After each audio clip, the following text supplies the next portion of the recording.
Loh, rekam. Oke, bismillah.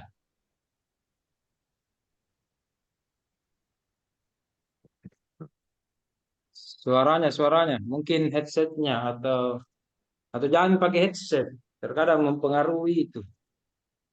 Iya. Udah kedengaran Ustaz? Apa? Sekarang bagus nih. Bagus nih. Enggak lagi. Tidak lagi. Hilang lagi.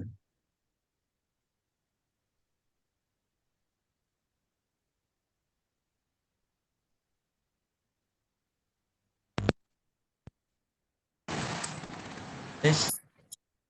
Ya, ya. Lumayan. Hilang lagi. Hilang lagi, Ustaz. Kami pakai headset. Ya, jangan pakai headset. Kecuali Anda tahu pengaturannya, bisa sebenarnya didengar itu headset bicara tak di laptop. Bisa begitu. Kecuali Anda tahu ilmunya. Tapi kalau Anda tahu ilmunya, lama lagi ku jelaskan. Ya. Alhamdulillahilladzi ja'ala syahr Ramadan unzila fihi al-Qur'an hudan Wah, linnas. ceramah taruh ini ya, bagus ini. Sekali kita Nuzulul Alhamdulillah, Quran juga ini. Ya. segala puji kita panjatkan kehadirat Allah Subhanahu wa taala karena nikmat Allah lah kita dipertemukan lagi di minggu keberapa ini, minggu ketiga. Ah, kita harus bersyukur apalagi kita masih dalam bulan suci Ramadan 10 terakhir. Insyaallah mudah-mudahan berkah semua urusan kita apalagi kita masih berada di dalam bulan Ramadan. Ya Rob. Salawat dan salam kita lanjutkan kehadirat Nabi Allah Muhammad sallallahu alaihi wasallam. Bagus. Langsung saja yang akan memberikan sajian makalah menjelang buka puasa ini itu adalah Al Ustaz Andi Baso Muhammad Jibril yang akan dibawakan itu terkait tafsir tahlili dan ijmali. Untuk mempersingkat waktu, kami persilahkan Ustaz Baso untuk memaparkan materinya. Silahkan Ustaz. Terima kasih Pak Moderator atas kesempatan yang diberikan. Bismillahirrahmanirrahim. Assalamualaikum warahmatullahi wabarakatuh. Yang terhormat dosen pengampu kita, Ustaz Dr. Muhammad Irham MTHI, dan yang kami hormati teman-teman sekalian. Insya Allah pada kesempatan sore ini, insya Allah saya akan membawakan sebuah makalah yang berjudul metode tafsir tahlili dan ijmali.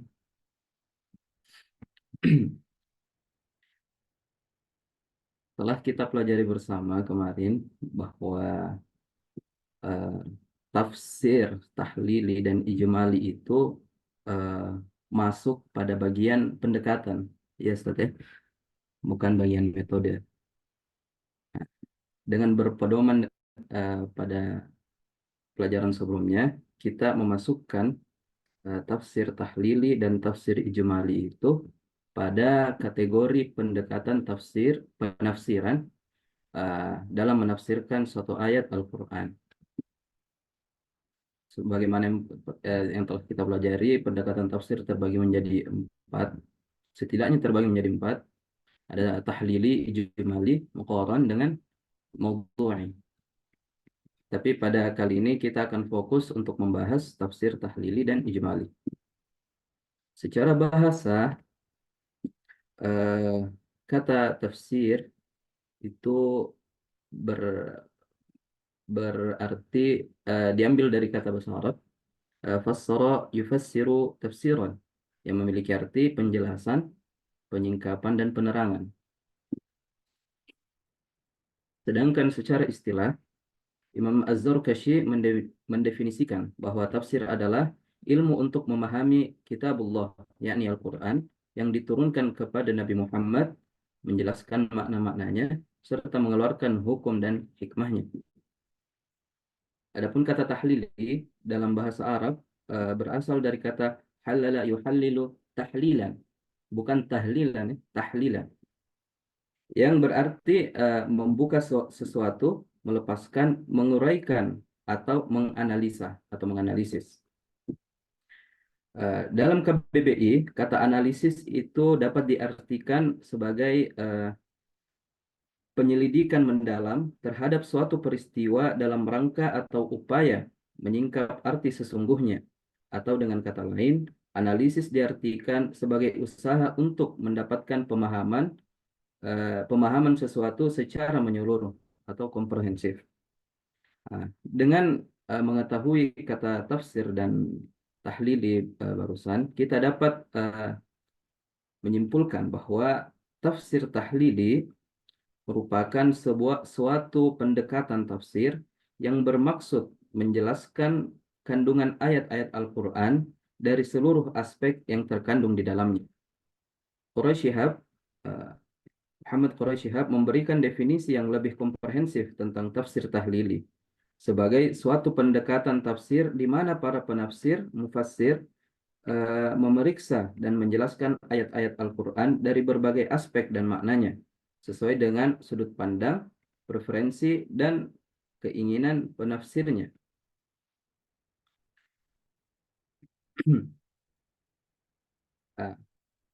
Dan keinginan penafsirnya secara sistematis, mengikuti urutan ayat demi ayat dan surat demi surat sesuai dengan urutan dalam mushaf. Jadi tarkibnya tarkib apa istilahnya, tarkib mushafi, bukan tarkib nuzuli. Setelah kita mengetahui tentang definisi dari tafsir tahlili, maka kita bisa mengetahui karakteristik dari tafsir tahlili itu. Yang pertama, tafsir tahlili itu menyeluruh atau syumul, yakni dikatakan sebagai tafsir tahlili jika kitab tersebut berisi penafsiran keseluruhan kitab suci Al-Quran, atau setidaknya sebagian besar isi dalam Al-Quran dijelaskan di dalamnya. Jadi harus setidaknya dalam kitab tafsirnya itu dijelaskan sebagian besar dari isi Al-Quran. Maka disebut sebagai tafsir, itu syarat pertama untuk disebut menjadi tafsir tahlili. Kedua, sistematis.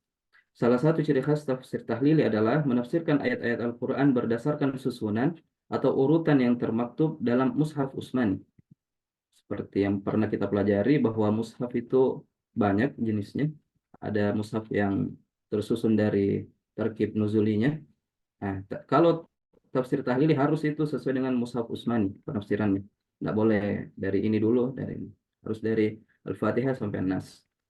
Yang ketiga, detail, yaitu menafsirkan suatu ayat atau kata dengan sedetail mungkin, mengkaji secara komprehensif dan menyeluruh, baik dari kata per kata, makna harfiahnya, munasabah, asbabun nuzul, dan lain sebagainya.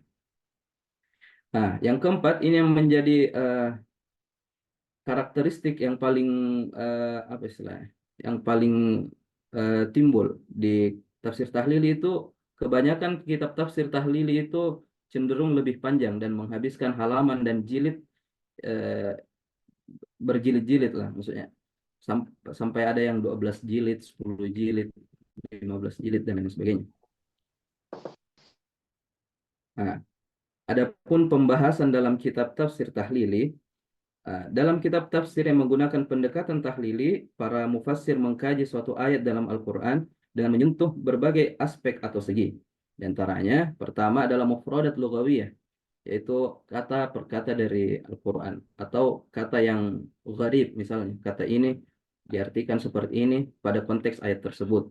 Yang kedua adalah munasabah, hubungan atau kesinambungan antara ayat atau surah yang akan ditafsirkan.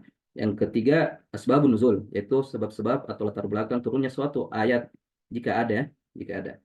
Yang keempat, penjelasan umum tentang suatu ayat, tentang ayat yang ditafsirkan, hukum yang terkandung dalam ayat tersebut, ragam jenis qiraat yang terdapat pada ayat tersebut, karena sejatinya qiraat itu mempengaruhi makna, bahkan mempengaruhi istinbat hukum dalam Islam. Makanya itu sangat penting sangat diperhatikan oleh para mufassir yang mengadopsi pendekatan tahlili dalam tafsirnya. Kedua, pendapat atau diskusi ulama terkait dengan ayat tersebut. Jadi terkadang ada pendapat atau diskusi ulama, perbedaan pendapat itu biasa terjadi. Yang terakhir ada i'rab dan balaghah yang terkandung pada ayat tersebut. Itu sudah pasti. Nah, hal ini pun tadi yang telah disebutkan itu menjadi langkah-langkah para mufassir yang ingin yang ingin menyusun suatu kitab atau menafsirkan suatu kitab tahlili. Makanya harus dihadirkan setidaknya 8 poin tersebut, yaitu mufradat lughawiyah, munasabah, dan seterusnya. Ini merupakan langkah-langkah yang harus ditempuh para mufassir yang ingin istilahnya mengadopsi pendekatan tahlili dalam penafsirannya. Nah, adapun contoh-contoh karya atau kitab-kitab tafsir tahlili, pertama adalah kitab tafsir At-Tahrir, digunakan dalam tafsir At-Tahrir wa Tanwir. Ibnu Ashur menggunakan pendekatan tahlili dengan kecenderungan tafsir bir-ra'yi. Dikatakan menggunakan pendekatan tahlili karena Ibnu Ashur dalam menulis tafsirnya menguraikan ayat demi ayat sesuai dengan urutan yang tertera dalam mushaf. Kemudian ia menjelaskan kata per kata dengan sangat detail mengenai makna kata, kedudukan, uslub, serta aspek-aspek lainnya. Misalnya ketika beliau menjelaskan lafaz Alhamdulillah pada surah Al-Fatihah, Ibnu Ashur menghabiskan sampai 14 halaman dengan penjelasannya yang sangat rinci dan meluas. Jadi kata Alhamdulillah saja beliau menjelaskannya sampai belasan halaman. Selanjutnya Ibnu Ashur membagi muqaddimahnya hingga panjang lebar ke dalam 10 bagian. Keseluruhan pengantarnya berisi tentang landasan pemikiran Ibnu Ashur mengenai ilmu Al-Quran. Nanti kita akan ketahui di bagian tafsir ijmali di mana pendapat pribadi itu tidak dibutuhkan dalam penafsiran ijmali. Pendapat atau pandangan-pandangan beliau dalam kitabnya. Yang kedua, kitab Tafsir Al-Munir karya Imam Syekh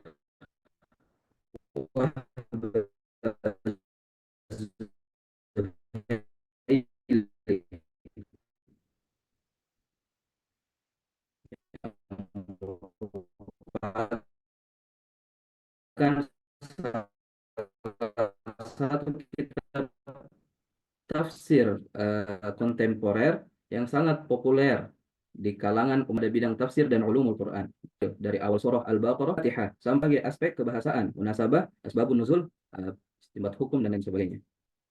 Yang ketiga, ada yang dikenal sebagai tafsir Al-Bahrul Muhit, merupakan karangan Abu Hayyan.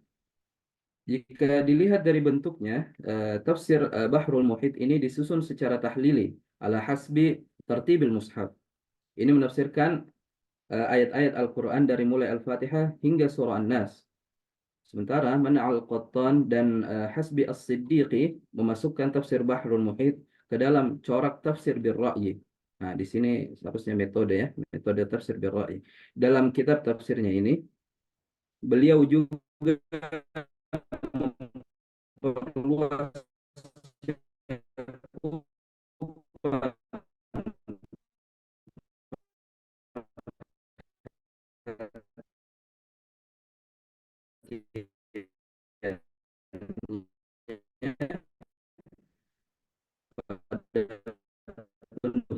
dan Muhammad Rashid Ridha. Kitab ini disusun dengan didominasi penafsiran bir-ra'yi. Hal tersebut buktikan dengan banyaknya ijtihad sendiri yang dikemukakan pengarang dalam menafsirkan atau menjelaskan makna suatu ayat. Meskipun demikian, pengarang kitab tetap memasukkan riwayat-riwayat yang sahih.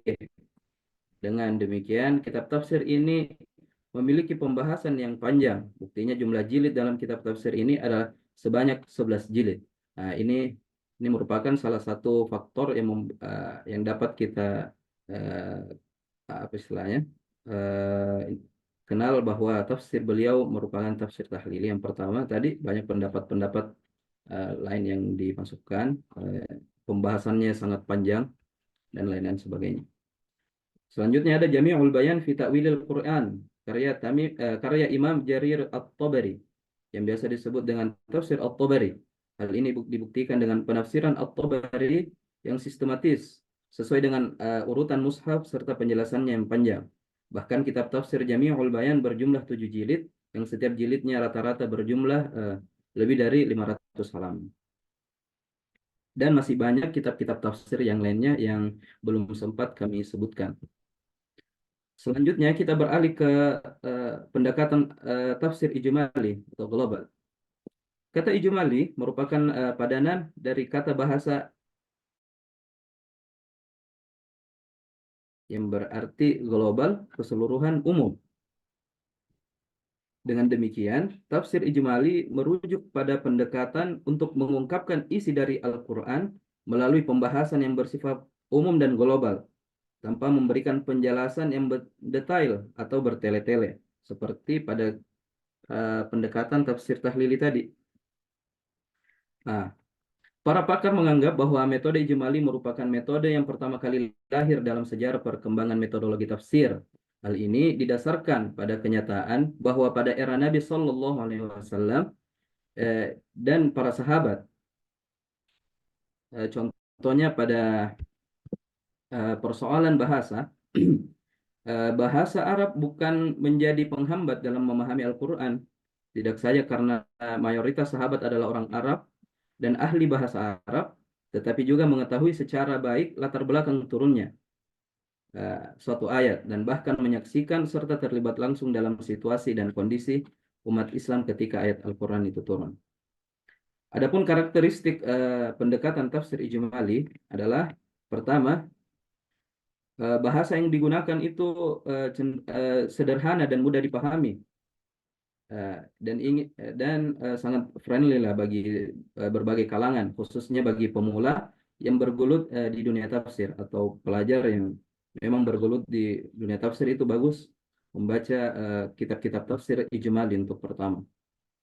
Yang kedua, ringkas dan pembahasan langsung mengarah ke inti ayat, yaitu to the point. Oleh karena itu, sangat sedikit kita temui pendapat pribadi dan pembahasan di luar konteks ayat tersebut. Nah, ini menjawab dari penjelasan sebelumnya. Yang ketiga, menafsirkan secara global suatu kata ataupun ayat dalam Al-Quran. Dan yang paling mencolok, biasanya kitab-kitab tafsir yang menggunakan pendekatan ini, kitabnya itu lebih tipis dan praktis. Bahkan ada yang cuma 1 jilid saja, seperti tafsir Muyassar, Al-Jalalain, dan lain-lain. Kelebihan,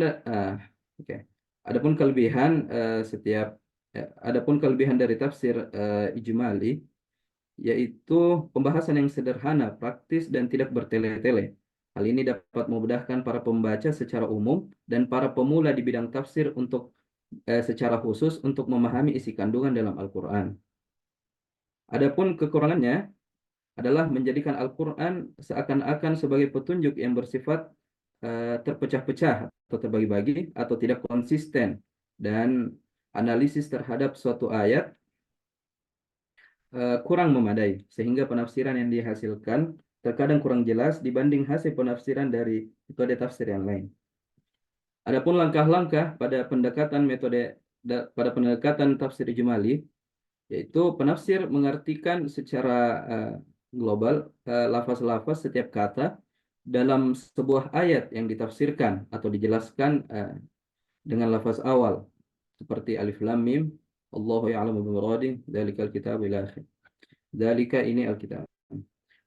Lalu penafsir menjelaskan isi kalimat dengan ringkas namun jelas. Dalam hal ini, jika suatu ayat memiliki asbabun nuzul, penafsir akan memaparkannya. Jadi salah satu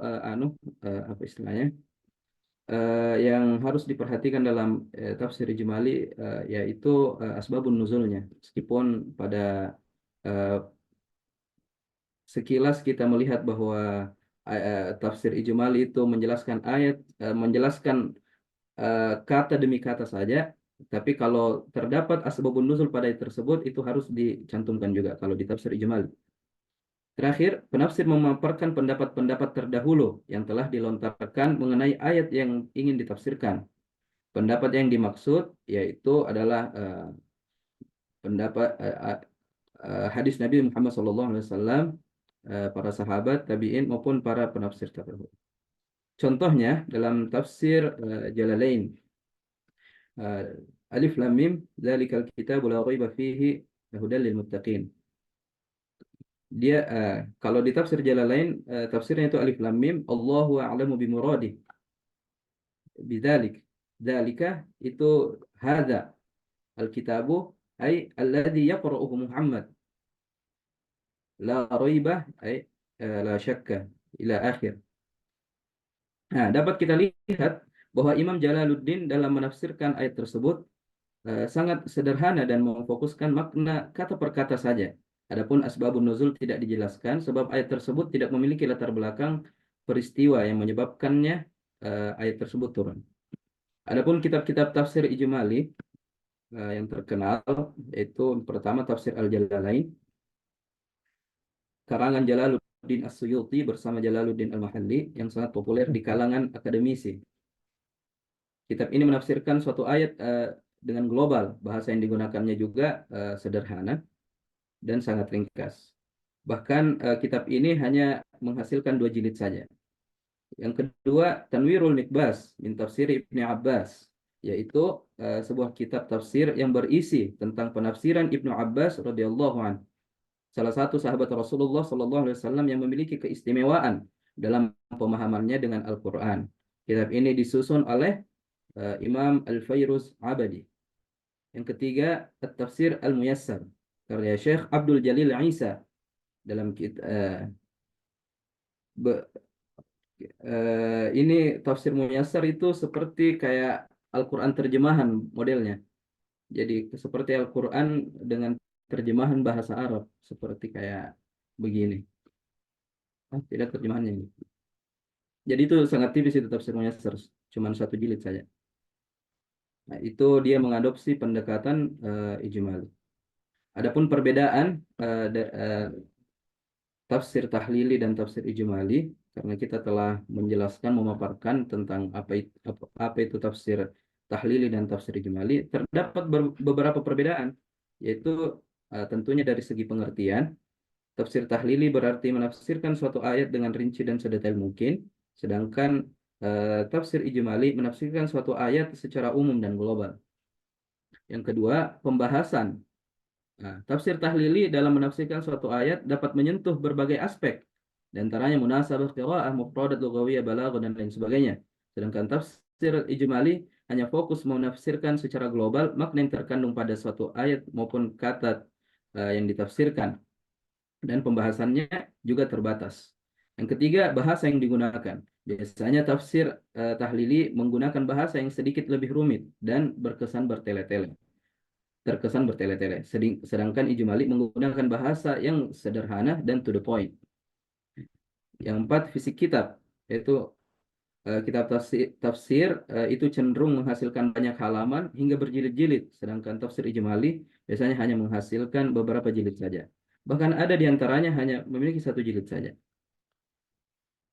Nah, sebagai penutup, sebagai kesimpulan, tafsir tahlili atau analitik merupakan salah satu pendekatan penafsiran yang ditempuh oleh mufassir dalam menafsirkan ayat Al-Quran. Tafsir tahlili dalam penerapannya cenderung lebih kompleks dari pendekatan penafsiran yang lain, karena membutuhkan banyak objek kajian dalam menafsirkan suatu ayat, di antaranya meliputi munasabah, asbabun nuzul, dan lain sebagainya. Berbeda dari tafsir tahlili, tafsir ijmali dalam penerapannya cenderung lebih sederhana, praktis, dan umum, juga bersahabat dengan berbagai kalangan, sehingga dapat memudahkan para pembaca, khususnya para pemula yang ingin mengetahui makna yang terkandung dalam Al-Quran. Adapun perbedaan yang mencolok dari kedua pendekatan penafsiran tersebut adalah pembahasan bahasa yang digunakan, pengertian, dan lain-lain sebagainya. Mungkin cukup sekian yang dapat kami sampaikan. Penulis harap makalah ini dapat membawa manfaat bagi kita semua, khususnya bagi penulis sendiri. Adapun kesalahan ataupun kekeliruan, itu ini dari saya pribadi. Uh, ya, adapun kalau ada yang mau ditambahkan atau yang mau dikonfirmasi, silahkan. Dan Allah wa iyyakum ajma'in. Assalamualaikum warahmatullahi wabarakatuh. Waalaikumsalam warahmatullahi wabarakatuh. Nah, begitulah alhamdulillah kita telah mendengar paparan materi terkait metode tafsir tahlili dan ijmali oleh Ustaz Muhammad Basung Majidil. Nah, selanjutnya dari teman-teman, nah, apakah ada yang sempat ada yang mau ditanyakan, mau ditambahkan, atau mau dikonfirmasi, atau mau diprotes? Nah, tapi sebelumnya saya mau maaf karena seperti sesuai dengan arahan dosen pengampu kita kemarin, tadi ada kelupaan setelah saya itu baca doa. Tadi lupa baca doa. Nah, jadi kita persilakan dulu Ustaz Suwandi untuk baca doa untuk berkahnya pertemuan kita pada sore hari ini. Pada Ustaz Suwandi.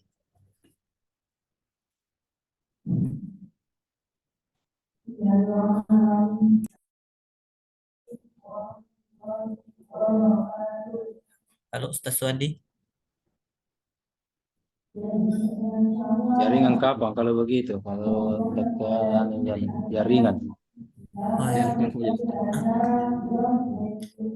Ya kita kalau Ustaz Suwandi jaringannya tidak bagus ya kita minta waktunya Ustaz Rahmat untuk memimpin doa pada sore hari ini. Tepat adalah Ustaz. Ya, baik. Nah, ini bukannya lagi di awal pembelajaran tadi. Nah, untuk itu apa yang kita lalui dan kita masih tetap jalankan agar lebih bertanya, mari kita niatkan surat Al-Fatihah kepada guru-guru kita, kepada dosen-dosen kita, kepada ulama, pada sahabat tabi'in, pada kedua orang tua kita, khusus kepada baginda Rasulullah SAW. Ala hadhihi niyyat salihah. Sir Al-Fatihah. Oh, gitu.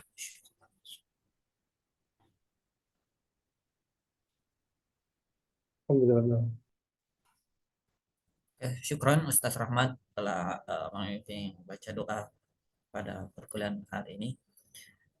Nah, selanjutnya kita persilahkan kepada teman-teman apakah ada yang mau ditanyakan, ditambahkan, dikonfirmasi, atau sanggahan terkait pembahasan kita kali ini. Kita kasih waktu Ustaz Baso untuk mencari jawaban dan menjawabnya. Kepada teman-teman ada yang mau ditanyakan?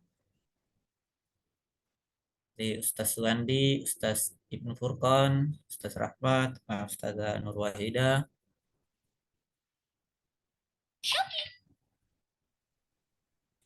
Baik.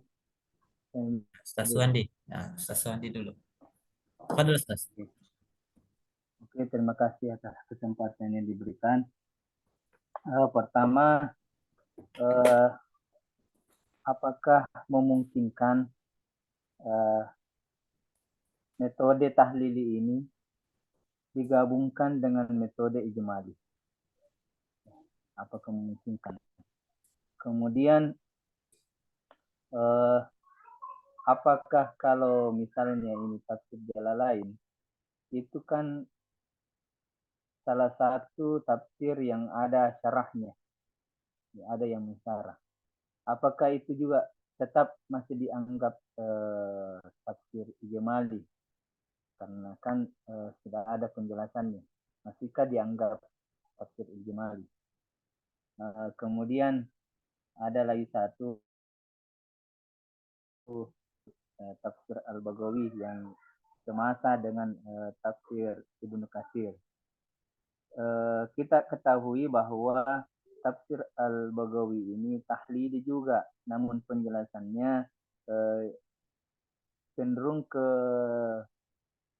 ijmali.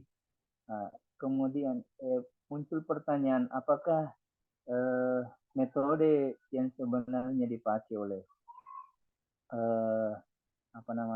Al-Baghawi ini metode tahlili atau ijmali? Ya, mungkin itu saja yang saya tanyakan.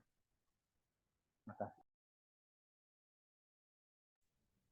Ya, dipahami pertanyaannya Ustaz Basap? Pertanyaannya Ustaz Bandi?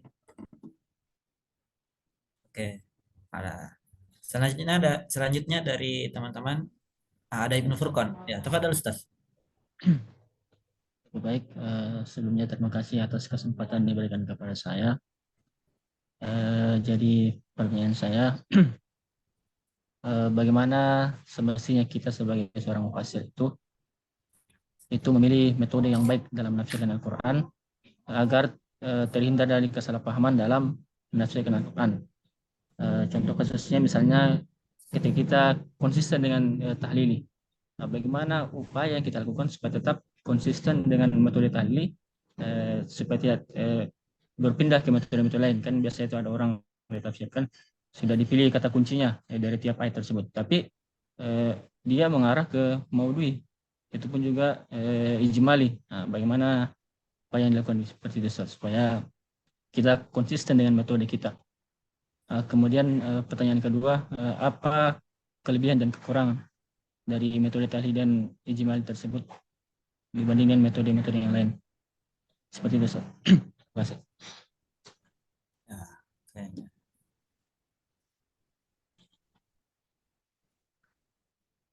Oh, iya, Ustaz.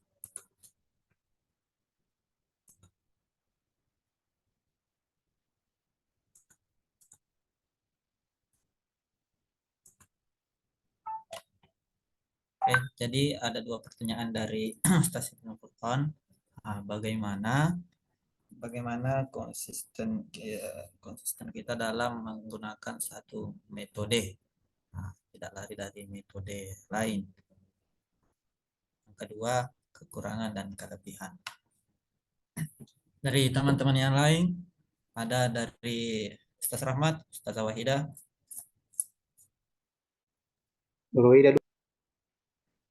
Oke, tafadhal Ustazah. Ada baik, terima kasih atas kesempatan yang diberikan kepada saya. Adapun yang ingin saya tanyakan terkait tentang batasan-batasan antara tafsir tahlili dan tafsir ijmali. Saat kan secara umum kita sudah ketahui bersama bagaimana struktur dalam metode penafsiran tahlil itu dijelaskan secara detail menggunakan asbabun nuzul, pengertian mufradatnya dan lain-lain sebagainya, bagaimana juga tafsir ijmali itu secara umum. Tapi terkadang kita dalam meneliti sesuatu, anggaplah ketika kita meneliti menggunakan penafsiran tahlili, terkadang kita sudah menggunakan struktur-struktur dalam metode penafsiran tahlili, tetapi hasil yang kita dapatkan masih memberikan pemaknaan yang secara umum atau yang secara ijmali. Jadi bagaimana caranya untuk bisa menghususkan atau membedakan dari kedua penafsiran ini? Karena biasanya kita meneliti misalnya pakai tafsir tahlili, sudah pakai juga penjelasan makna kosakata, asbabun nuzul, munasabah ayat, tapi hasil dari penelitian kita juga masih terkadang masih memberikan makna yang secara umum, belum memberikan penjelasan yang lebih detail lagi. Begitu, Ustaz.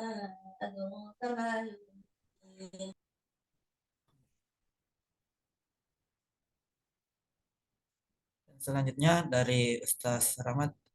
Bisa dipahami pertanyaan dari Ustaz Wahidah? Ustaz Baso? Oh, ya. Terakhir dari Ustaz Rahmat, ada yang mau ditanyakan? Oke, baik. Eh,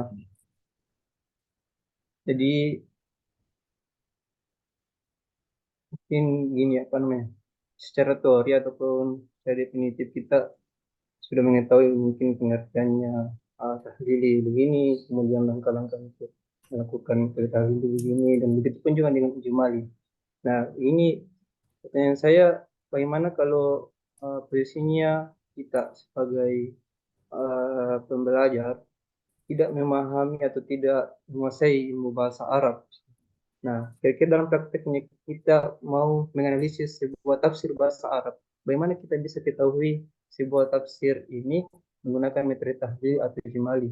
Sebagai contohnya mungkin kita mau meneliti tafsir Al-Bayan fi Ta'wil Quran, bahasa yang kitab sumbernya langsung kitab bahasa Arab langsung, namun kita tidak paham dengan bahasa Arab sendiri.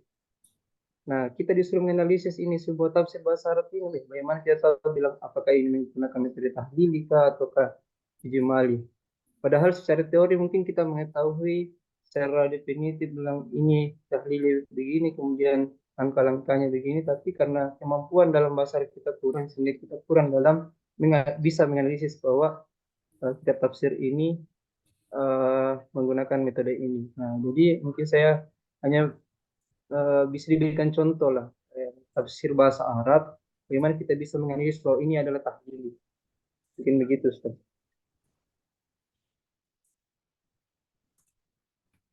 Oke. Jadi sudah ada beberapa pertanyaan dari teman-teman. Yang terakhir ini contoh bagaimana kita mencoba mencari tahu tafsir ini di apa ketika memakai metode tahlili, bagaimana caranya kita mengetahui bahwa dia menggunakan metode tahlili atau ijmali. Contohnya. Nah, jadi kita berikan kesempatan Ustaz Baso untuk mencari jawabannya dengan jeda kita bersolawat berjemaah. Nah, insya Allah yang akan dipimpin oleh sang qari'ah. Nah, kepada sang qari'ah ya kami persilahkan. Sendiri di Korea di sini sendiri, berarti tidak lain. Itu makanya bilang saja qari'ah, jangan disebut namanya sang qari'ah. Oh, jago pemain lagu ini. Nanti kalau ada caranya pasca sarjana nanti kita undang ini begitu ya. Oh, iya, iya, iya. Ya, nah hawan lah. Tapi Terus, salawatnya ya. Ustaz yang pakai lagu. Oh iya, pakai lagu salawatnya dong. Harus pakai lagu kalau salawatnya bagus. Nagam-nagam ya kan. Nah, terserah versi apa. Nah, ya. Iya.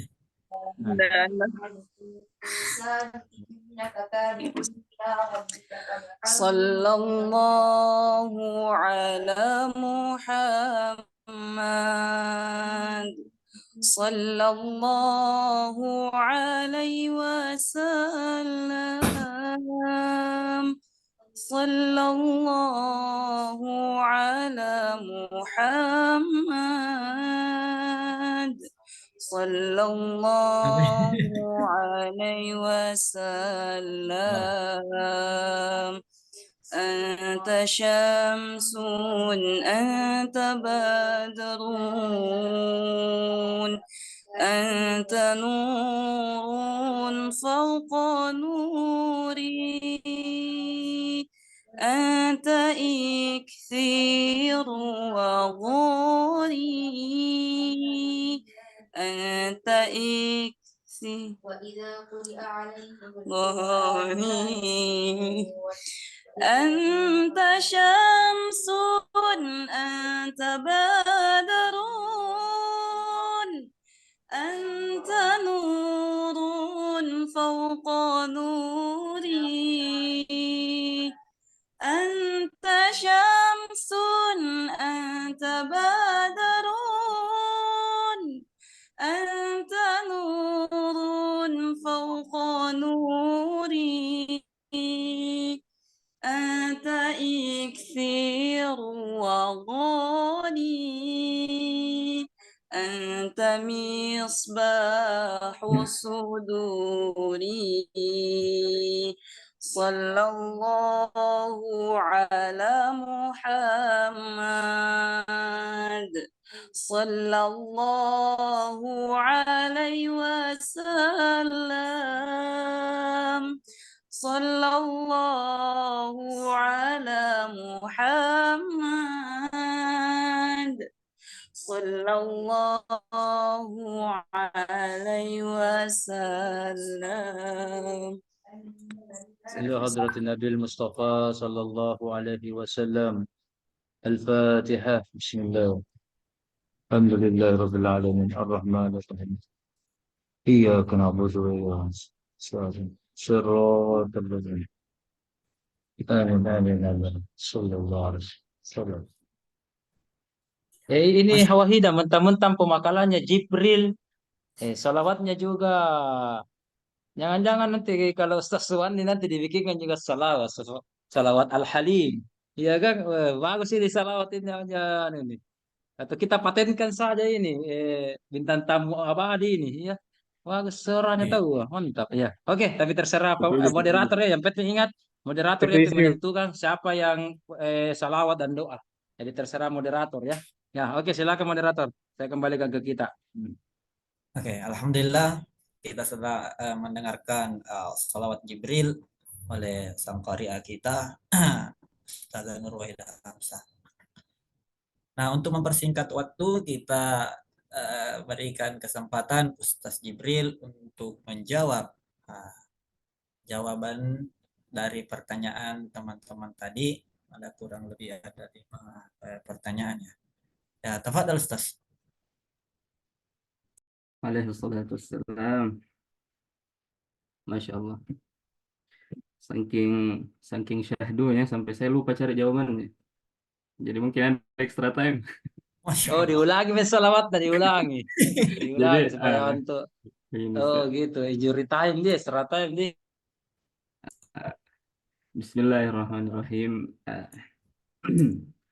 Terkait pertanyaannya Ustadz Swandi tadi, apakah mungkin dalam kitab tafsir itu terhimpun dalam berbagai pendekatan? Ya mungkin saja. Itu jawabannya di pertanyaan selanjutnya, yaitu seperti tafsir Al-Baghawi. Itu dikenal sebagai tafsir apa istilahnya? Yang menggunakan dua pendekatan, yaitu pendekatan tahlili dengan pendekatan ijmali.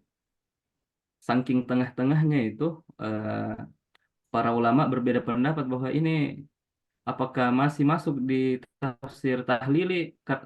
Kalau dilihat pembahasannya itu tidak bertele-tele, sangat to the point juga. Dikasih masuk di ijmali kepanjangan. Nah, sehingga muncul pertanyaan apakah tafsir beliau masuk ijmali atau tahlili. Imam Az-Zarkashi bukan Imam Syekh Wahbah Zuhaili tafsir Allahumma shalli ala sayyidina. Bukan. Tapi setelah kita pelajari pada pertemuan sebelumnya, jika pada suatu penafsiran, suatu kitab tafsir itu terhimpun dari berbagai jenis pendekatan, maka dia dihukumi dengan apa yang dominan pada tafsir tersebut. Nah, contohnya jika ada dalam suatu tafsir ada dia membahas secara maudhu'i, muqaran, tafsir tahli, tapi lebih dominan tafsir tahlilinya, maka dia disebut dengan tafsir tahlili. Seperti itu. Jadi kita melihat apa yang dominan pada tafsir tersebut. Kebetulan pada tafsir Al-Baghawi itu, meskipun pembahasannya fokus pada kebahasannya Ustaz ya, dan berbagai tapi jika kita memperhatikan Nah, tegur saya kalau salah. Itu penafsirannya lebih cenderung ke tafsir tahlili, tafsir Al-Baghawi. Maka dihukumi sebagai tafsir tahlili. Selanjutnya pertanyaannya Ustaz siapa? Ustaz Ibnu Furqan terkait metode yang baik diterapkan atau pendekatan yang baik diterapkan bagi para mufassir yang ingin menafsirkan Al-Quran. Yang pertama, kita harus sadar atas kemampuan diri kita. Condongnya lebih ke tafsir yang mana, corak yang mana, metode yang mana, pendekatan yang mana. Dan kita harus juga mengenal diri kita, latar belakang kita yang mendukung itu di penafsiran seperti apa. Contohnya tafsir Allahumma shalli ala sayyidina Muhammad yang fokus pada kebahasaan karena memang beliau latar belakangnya mendalami ilmu bahasa secara dalam. Seperti kitab tafsir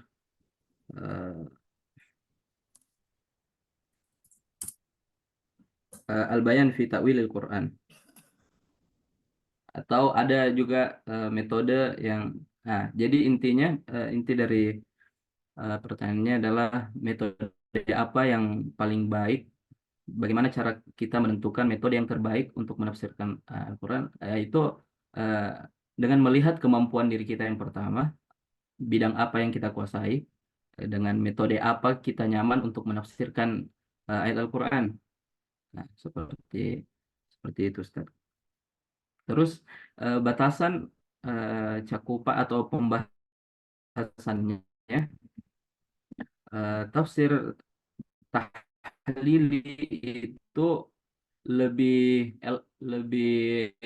dari pembahasannya, karena tafsir tahlili itu hampir menyentuh dari berbagai aspek, hampir semua aspek dia sentuh dalam menafsirkan ayat Al-Quran. Baik dari segi kebahasaan, yaitu mufradat lughawiyah, balaghah, qiraat, dari segi munasabah, asbabun nuzul, itu semua disentuh. Berbeda dengan kitab tafsir ijmali. Ijmali itu terbatas pada konteks dan konteks ayat tersebut. Jadi tidak kemana-mana pembahasannya. Seperti qiraat itu sudah bukan pembahasan ayat dan anunya. Seperti mungkin misalnya dari penetapan hukum yang terkandung dalam ayat itu sudah bukan pembahasan dari tafsir ijmali dan lain-lain sebagainya. Terus apa lagi di sini? Bagaimana sebenarnya seorang mufassir, bagaimana upaya kita metode tafsir.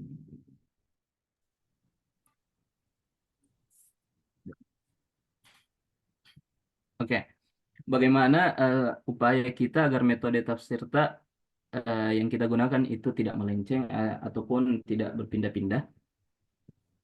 Sebenarnya pada dasarnya dalam menyusun kitab tafsir menggunakan metode lebih dari satu itu tidak dipermasalahkan, yaitu entah tahlili atau tapi alangkah baiknya jika kita konsisten pada suatu metode penafsiran agar pembahasannya lebih runut dan lebih sistematis jika kita berfokus pada pendekatan yang sama. Ya, jadi bagaimana upaya kita agar metode tafsir yang kita gunakan itu tidak melenceng? Bagaimana, Dik? Sekalipun struktur penafsirannya pakai model tahlili, ternyata hasilnya masih ijmali. Nah, sebenarnya kalau inti pertanyaan ini di akhir, yaitu bagaimana kalau kita membuat tahlil ternyata hasilnya ijmali, itu bisa kita lihat di bagian pembahasan karakteristik atau ciri khas dari penafsiran tafsir tahlili atau tafsir ijmali itu. Jika memang sudah terpenuhi syarat-syarat yang disebut sebagai tafsir tahlili, maka dia disebut tafsir tahlili.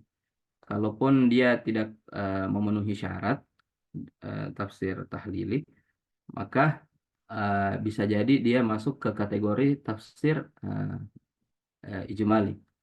Seperti itu. Jadi kalau misalnya kita sudah membuat suatu karya ilmiah misalnya atau buku kitab penafsiran, karena syarat untuk menjadi kitab tafsir itu kitab tafsir tahlili itu sangat bisa dibilang sangat rumit. Harus membahas sistematis dari satu ayat dari awal ayat sampai akhir ayat Al-Quran, atau setidaknya sebagian besar Al-Quran itu dibahas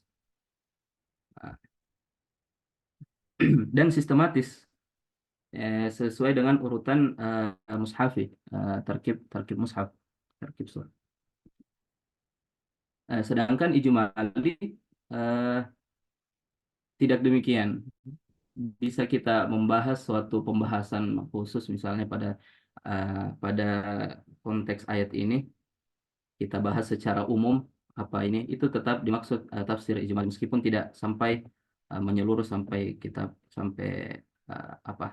belakang. Mungkin kalau terjadi hal seperti itu, mungkin kita lihat cara kita menjelaskan ayat per ayat. Kalau ayatnya cuma menjelaskan secara umum, ya itu bisa saja masuk ke tafsir ijmali. Kalau kita sudah membahas tentang bentuk katanya, dia dari fi'il apa, dia digunakan ini ketemu dengan huruf ini jadi begini misalnya, itu sudah masuk tafsir tahlil. Kalau misalnya cuma disebut ini artinya ini, dalika artinya hada alkitabu ay alladhi yaqra'uhul Muhammad dan lain sebagainya, itu masih masuk kategori ijmal. Bagaimana contoh menentukan penafsiran dengan menggunakan tahlili? Pertanyaannya siapa tadi? Ini pertanyaannya Ustaz Rahmat, maksudnya contoh ketika kita mau mengetahui bagaimana caranya kalau kita mengetahui ini metode tahlil. Pertanyaan Ustaz Rahmat tadi tentang Dia bagaimana contoh cara tafsirnya. kita menentukan bahwa kitab tafsir tersebut itu menggunakan tahlili atau ijmali, sedangkan kita tidak terlalu paham tentang bahasa Arab. Bagaimana cara kita menentukan tafsir tahlili, menerapkannya tanpa kita mengetahui bahasa Arab? Sebenarnya secara sekilas kita dapat membedakannya. Mungkin dari pembahasannya panjangnya, ini dapat diidentifikasi sebagai tafsir tahlili. Kalau begini, kalau agak ringkas dan bahasanya agak istilahnya praktis, itu bisa dikategorikan sebagai tafsir ijmali. Kalau sudah menyerempet ke pembahasan-pembahasan lain, misalnya, kalau kita ada tulisan di situ mufrad al-lughawiyat atau qiraat, itu bisa kita identifikasi bahwa ini sebenarnya ini masuk di bagian tahlil. Karena yang sebenarnya mudah sebenarnya kalau dibedakan antara tahlili dengan ijmali. Kalau kita tidak tahu, karena bisa dilihat secara nampak. Yang susah itu kalau membedakan antara tafsir muqaran, tafsir maudhu'i, tafsir tahlili sama-sama panjang. Ini masuk pembahasan apa toh? Seperti itu. Dan kalau sebaiknya sebagai penafsir kita telah mempelajari bahwa syarat-syarat penafsir itu sendiri, yang pertama, yang paling utama itu adalah mengetahui bahasa Arab. Jadi sebaik mungkin sebagai pelajar yang bergelut di dunia di bidang tafsir untuk mendalami bahasa Arab. Karena Al-Quran sendiri turun dengan bahasa Arab untuk memudahkan kita kan. Tanzilul kita. Itulah. Nah, terus masih ada Ustaz pertanyaan yang belum terjawab? Siapa tahu ada yang lewat? Sudah semua, Ustaz. Oh ya Ustaz. Nah, jadi Mungkin selanjutnya ada setelah kekurangan atau eh, kekeliruan mungkin bisa diluruskan atau dibenarkan oleh dosen pengampu kita, Pak Dr. Ustadz Dr. Muhammad Ilham. Terima kasih. selanjutnya kita telah mendengar jawaban dari Ustaz Pak Andi Baso Muhammad Jibril. Nah, adapun selanjutnya kita lempar kepada yang bertanya, apakah diterima atau tidak? Apakah ada yang mau ditambahkan atau ada sanggahan? Sebaiknya ditambahkan saya Ustaz. Ya, itu tergantung dari anunya ya, Ustaz ya. Yang bertanya ini kita Dari penanya, Dek. Siap. dari Ustaz Suwandi, bagaimana jawabannya? Apakah ada yang mau ditambahkan atau diluruskan atau diklarifikasi lebih lanjut lagi? Tepat ada Ustaz? Tadi ya terima kasih. Tadi katanya mau ditambahkan. Ya. Ya. Alhamdulillah tadi itu ada pertanyaan saya belum dijawab. Ya. Terkait dengan apa namanya? Apakah tetap dianggap metode ijmali kalau misalnya kitab itu sudah disyarah, misalnya tafsir Jalalain kan sudah ada syarahnya. Nah, itu tadi pertanyaan saya yang belum sempat dijawab. Oke, terima kasih telah mengingatkan. Bismillah, semoga bukan jisota-sota berhadiah. Nanti kalau salah nanti ada di Ustadz Ilham yang benarkan.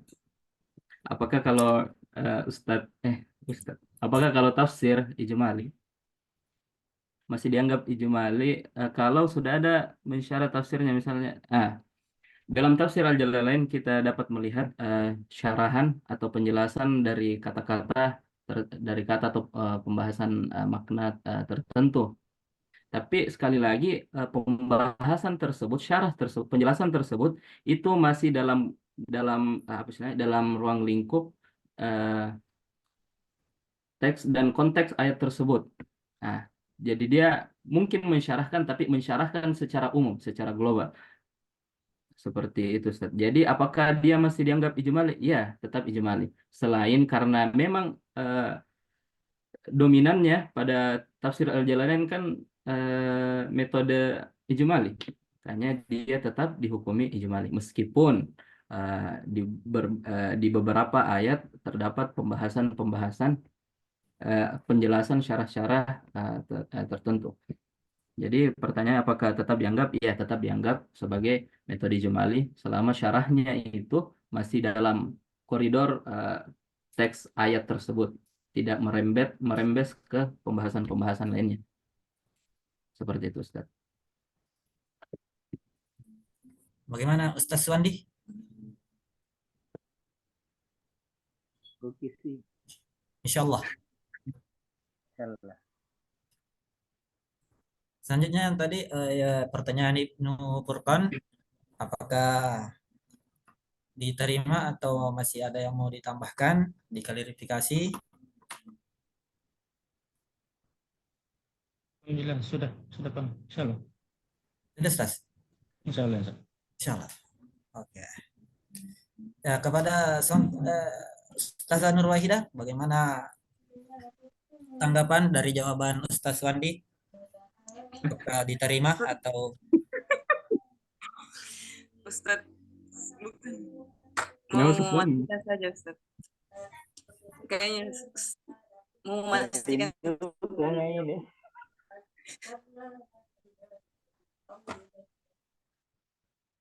bagaimana Ustazah Nur Wahidah? Iya, Ustaz mau memastikan sedikit. Kan tadi dijelaskan juga bilang sekalipun itu dibahas ayat per ayat kosakatanya, tapi kalau misalnya hanya disebutkan misalnya tadi kayak itu tetap bisa dikatakan sebagai metode ijmaliyah. Jadi sekalipun itu strukturnya pakai ada bagian dari tahlilinya, tapi kalau cara menjelaskannya itu secara umum tetap bisa dikatakan ijmali.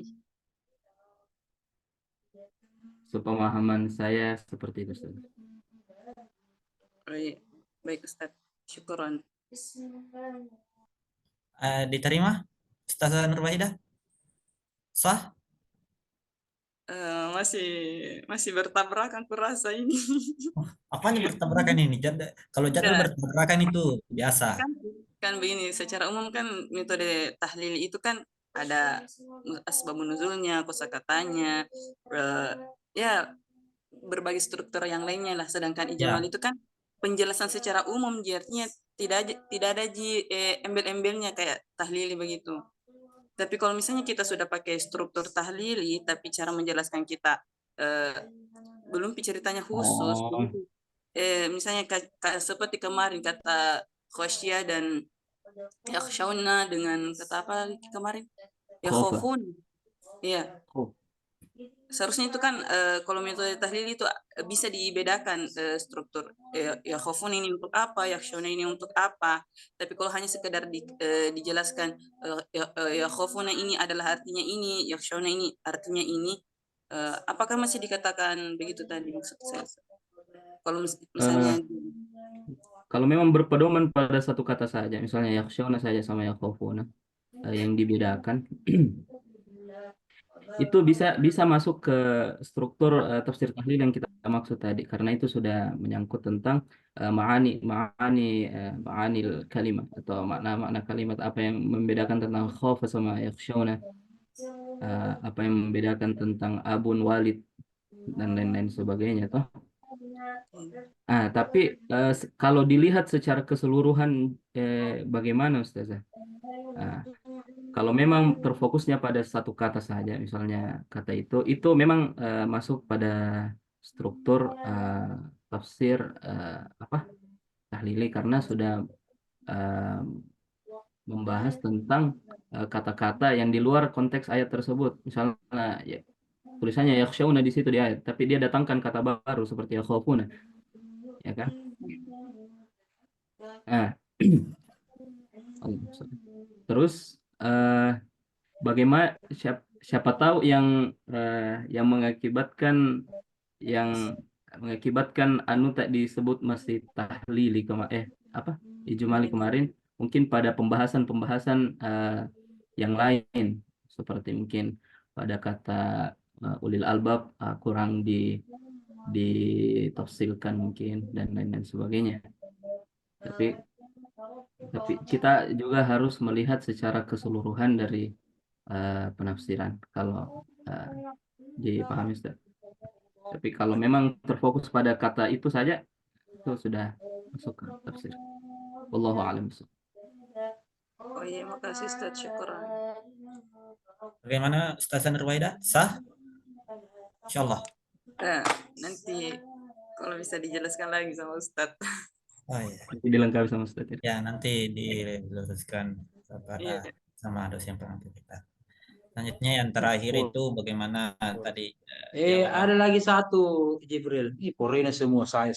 Ini dispasi itu tidak disuapin, cari sendiri. Baca buku saya dong, baca buku-buku yang lain dong. Oh ya. Kalau anu tak balik Jibril. At-Tabari itu tahlili. Ada bahkan mukhtasar At-Tabari. Ibnu Katsir itu tahlili. Ada mukhtasar Ibnu Katsir. Nah, berarti tetap tahlil itu. Atau bagaimana? Coba. Sedikit lagi. Habis putus-putus suara. Putus-putus. putus-putus tadi Putus-putus. suara. Saya off dulu video. Saya off video.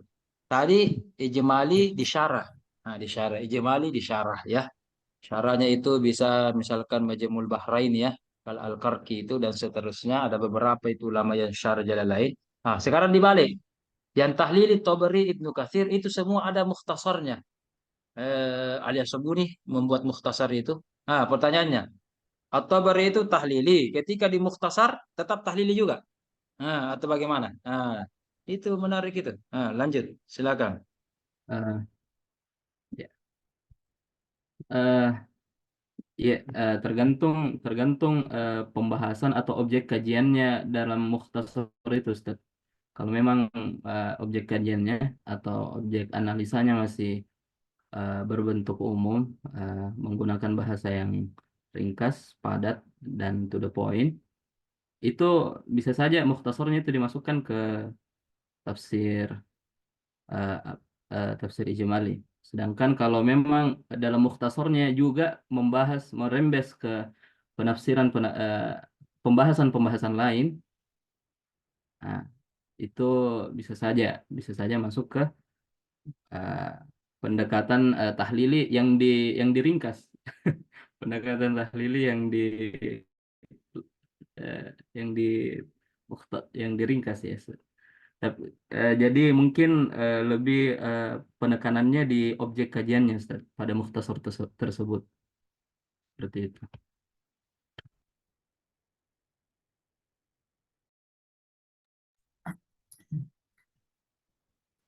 Oke, silakan pemakalah. Sebentar kita rapel. Ya, ya, Bismillah. Oke, Silakan selanjutnya. moderator. Silakan moderator. Oke, selanjutnya terkait pertanyaan yang terakhir tadi, pertanyaan Ustaz Rahmat, bagaimana menentukan penafsiran dengan menggunakan metode tahlili di kala ketika kita tidak mengetahui bahasa Arab. Bagaimana kita cara menentukan metode tahlili itu? Nah, telah dijawab oleh Ustaz Baso, kita kembalikan kepada Ustaz Rahmat, apakah diterima atau masih ada yang kurang jelas atau masih ada yang mau ditambahkan? Silakan Ustaz Rahmat. Oh, Ustaz. Sebenarnya saya terima, Ustaz. Cuma belum memuaskan nih. Bagusnya kalau ada prakteknya mungkin misalnya berikan contoh, kemudian mungkin satu ayat atau kitab apa yang contohnya Ustaz.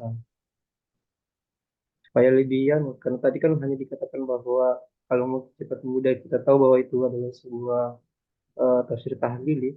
Nah, itu dengan melihat apakah ada kajian bahasanya kah atau i'rabnya. Nah, sedangkan justru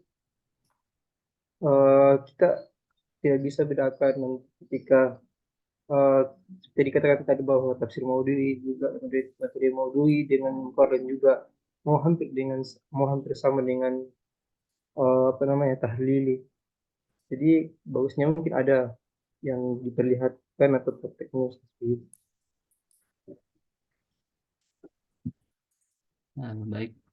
Mungkin contohnya di saya tadi menjawab pertanyaan bagaimana kalau kita istilahnya tidak tahu apa, tidak ada pengetahuan, tak masih nol istilahnya tentang bahasa Arab, ingin membedakan bahwa karya ini tahlili atau ijmali. Pertama bisa dilihat dari panjangnya pembahasannya gitu kan. Tapi kalau kita minta dihadirkan, mungkin saya mau coba seperti ayat surah Al-A'raf dalam tafsir Al-Munir, walaqad dzara'na li jahannama katsiran minal jinni wal ins. Wa di sini harfu ataf misalnya. Dia atafnya kemana? Eh, ke ayat walaqad watlu alaihim naba abnai adam bil haqq. Watlu alaihim, Allahumma shalli, astagfirullahaladzim. Lagi kacau. Yang jelas ayat 175-nya dia munasabahnya ke sana. Itu wanya dia ma'atuf ke sana. Dan laqad kalau tafsir tahlili itu dia sebutkan laqad itu huruf apa? Huruf taukid misalnya. Kalau digabung laqad itu huruf taukid begini begini begini. Walaqad dzara'na. Dzara'na walaqad dzara'na. Dalam qiraat yang lain ada yang membaca walaqad dzara'na. Walaqad dzara'na. Kalau tidak salah selain Ibnu Katsir sama Imam Asim itu membaca walaqad dzara'na. Kalau Imam Asim membaca walaqad dzara'na. Ada juga membaca walaqad dzara'na. Nah, itu bisa dilihat itu di pembahasan ayatnya. Di tulisan tentang kiranya. Di jahannama katsiran minal jin. Itu jin dibahas lagi. Apa itu sebenarnya jin? Jin ini makhluk begini, begini, begini, begini. Apa perbedaannya sama ins? Ins ini begini, begini, begini. Apa perbedaannya ins, bashar, eh, apa lagi? eh, Al-Insan, An-Nas, dan lain sebagainya. Lahum qulubun la yafqahuna biha. Kenapa pakai qulub begini, begini, begini? Kalau ini kenapa saya bilang tadi di awal, kenapa kalau perbandingannya tafsir tahlili dengan tafsir ijmali itu agak mudah kita identifikasi, karena tafsir ijmali itu ya ringkas, secara secara langsung, secara eksplisit kita lihat, oh ini tafsir ijmali, oh ini tafsir tahlili. Yang susah itu kalau dibandingkan, kalau posisinya kita tidak tahu sama sekali tentang bahasa Arab, karena kita memandang dengan apa yang terlihat saja. Nah, itu dibandingkan tafsir tahlili, tafsir maudhu'i sama tafsir muqarran, karena sama-sama panjang, sama penjelasannya. Nah, makanya solusi dari penulis tadi, dari pemakalah, itu sebaiknya, sejatinya para eh, pelajar yang bergelut di bidang tafsir agar mempelajari bahasa Arab, karena Al-Quran turun dengan bahasa Arab untuk memudahkan. Nah, sejatinya demikian. Apakah begitu, Ustaz? Paham, paham. Syukur. Ya, bagaimana Ustaz Rahmat? Sah? Sah, sah. Alhamdulillah. Nah, ada tadi juga di makalah Ustaz Jibril disebutkan tafsir Al-Munir. Nah, itu termasuk juga tafsir tahlili, seperti yang kemarin juga saya paparkan di mata kuliah sebelumnya. Ada metode qiraah. Nah, di situ Wabah Zuheli hanya mencantumkan beberapa qiraat yang masyhur. Menyantum. Dan ada juga kawaid al-lughah, ada dari sisi balaganya. Dan apabila ayat itu memiliki asbabun nusul, maka itu akan dicantumkan meskipun asbabun nusulnya itu lemah. Kayak kemarin itu di sifatul munafikun, yang saya jelaskan itu memiliki asbabun nusul, tapi asbabun nusulnya lemah, kan tetapi tetap dijelaskan dalam tafsir Al-Munir. Nah, saya kira itu juga salah satu contoh. Ingin sedikit meluruskan tadi tentang wa itu kembali ke ayat sebelumnya, itu bukan di tafsir Al-Munir, Ustaz, tapi di tafsir At-Tahrir wa Tanwir. Munasabahnya diambil di huruf waw itu. Tapi kalau di tafsir Munir, munasabahnya ke ayat sebelumnya aja. Bukan 3 ayat sebelumnya. Jadi setelah sesi tanya jawab ini berlangsung, begitu berbagai kontroversi, ada yang tidak mau dari jawaban Ustaz di Mas Muhammad Jibril. Apabila dari teman-teman ada yang belum puas terkait jawaban dari Ustaz Jibril, insya Allah akan diluruskan oleh dosen pengampu kita, yaitu Al-Ustaz Dr. Muhammad Irham MTI. Untuk mempersingkat waktu, kami persilahkan kepada dosen pengampu kami. Pertanyaan. Wah, jangan mempersingkat waktu. Kau kayak saya, begitu menghentikan matriks, dalam matriks apa itu? Mempersingkat waktu. Masya Allah. Oke, Assalamualaikum warahmatullahi wabarakatuh. Waalaikumsalam. Waalaikumsalam warahmatullahi wabarakatuh. Jamaah. Oh jamaah. Aduh, kayo loyo mine. Buka kuasa maki padan jamaah. Kalau ndak kuat maki. Masih bisa kah? Masih bisa, Ustaz. Masih bisa. Oke, saya ingat ikut tetangga gitu jamaah. Oke. Alhamdulillah wassalatu rasulillah wa ba'du. Ya, ingat ini ya wahidah ya dan semua ya, kita sudah akan memasuki 10 malam terakhir.